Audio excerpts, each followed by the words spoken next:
In the nation's last governor's race to be called, ABC News projects Arizona Democrat Katie Hobbs to win over Republican opponent Kari Lake. Hobbs made a victory speech today, calling it a win for sanity over chaos. This comes as newly elected senators and House members meet with their party leaders on Capitol Hill. ABC's Em Nguyen has more. Democratic Secretary of State Katie Hobbs projected to have secured enough votes to clinch victory in Arizona's governor's race over Republican former TV anchor and staunch election denier Kari Lake. By winning, Hobbs flips the governor's seat from red to blue for the first time in more than a decade. I am honored to stand before you as Governor-elect Katie Hobbs.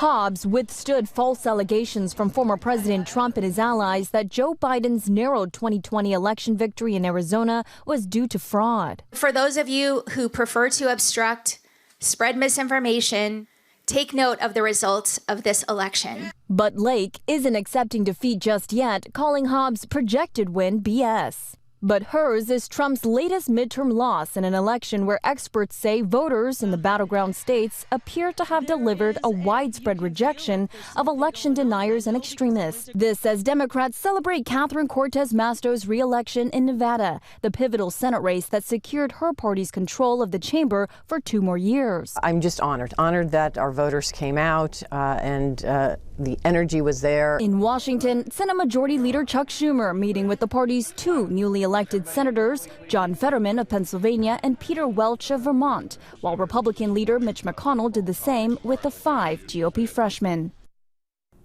While control of the U.S. House still hangs in the balance, sources tell ABC News Republican leader Kevin McCarthy won his party's secret ballot today to become Speaker, but he'll still need 218 votes on January 3rd to be elected if Republicans take the majority. Em Nguyen, ABC News, Washington.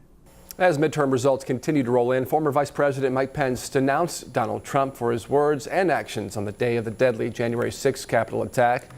In an interview with World News Tonight anchor David Muir, Pence called former President Trump's words that day reckless and said the president put him and his family in danger.